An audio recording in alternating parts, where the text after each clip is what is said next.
Hočevar, čestitke, finalistka svetovnega prvenstva se zelo, zelo dobro sliši. Na koncu tudi 12. mesto je vrhunska uvrstitev. Ja, res je. Bolj mi je všeč ta del finalistka kot to 12. mesto. 12. sem že bila v Augsburgu, tako da to zdaj malo boli, da nisem uspela zboljšati rezultata. Sem pa zadovoljna, da sem se uvrstila v finale. To je bil tudi glavni cilj. Cilj je bil višji, želela sem si medalje, želela sem si mogoče uvrstitve med top 5. Letos na Evropskem prvenstvu sem bila 4. in sem pokazala, da sodim že v sam vrh. Tudi zdaj sem se prebila na jakostni lestvici med top 10 in danes sem se res počutila pripravljeno, res sem verjela v to, da lahko pokažem vrhunsko vožnjo, ampak pa se mi je pa zataknilo že takoj na začetku. Polfinale do tistega zaključka je izgledal res vrhunsko. Ja, polfinalna vožnja je bila kar dobra. Občutek sem imela, da mi je zelo pihalo. V bistvu ne vem točno, koliko je pihalo ostalim sotekmovalkam, ampak ko sem jaz veslala, mi je bilo kar težko. Sem se zelo borila, tudi že na začetku mi v polfinalu ni najbolj stekel čov, ni šel čist po mojih načrtah, željah. Ampak sem se borila, sem poganjala, vedela sem, da ni nič izgubljen, vedela sem, da moram čist do konca se boriti. Potem vmes sem tudi slišala očeta, ki je rekel, da je vse v redu, vse v redu. Takrat mi je dal malo samozavesti, da še ni finale izgubljeno.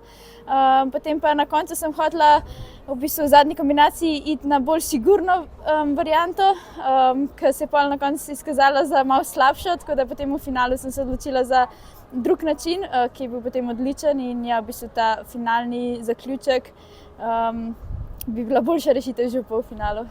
Ja, ampak ko smo vas gledali v finalu, pa je bil srednji del 5 sekund hitrejši kot denimo tekmovalke pred vami Viktorija Us.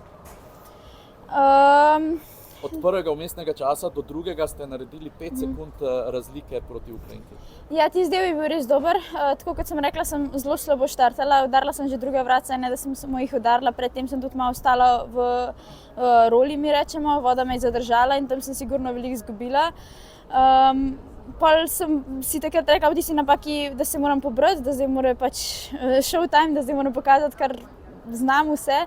In mi je od tistega trenutka res čovn šel perfektno, vse je šlo tako, kot je treba. Potem pa se je napaka zgodila oziroma malo prej, v 14 vracih tam in potem je bila pač posledično napaka v 16. Potem nekako čutiš, da ima že dve taki veliki napaki plus še 2 dotika in že sam med vožnjo kalkuliraš, da tole te ne bo nikamor visoko pripeljalo, ampak ja, vse ne obupaš, boriš se do konca. Potem pa sem imela še zelo nesrečo z vodo. V 21-22 tam se mi je odprla rola, naredil se mi je val in v bistvu nisem imela, sploh ne vem, kako bi tisto boljše rešila, tam sem sigurno tudi počutila veliko časa. Potem sem pa na srečo vsaj zaključila v stilu, zadnja kombinacija sem res lepo odpeljala. Tako da ja, bile so dobre stvari, bile so slabe in daje mi neko samozavezo naprej. No ja, naprej je pa polfinale kajakašic. Zdaj ste začutili postavitev 25 vratic, 5 več kot v kvalifikacijah. Kako se vam zdi za kajak ta proga?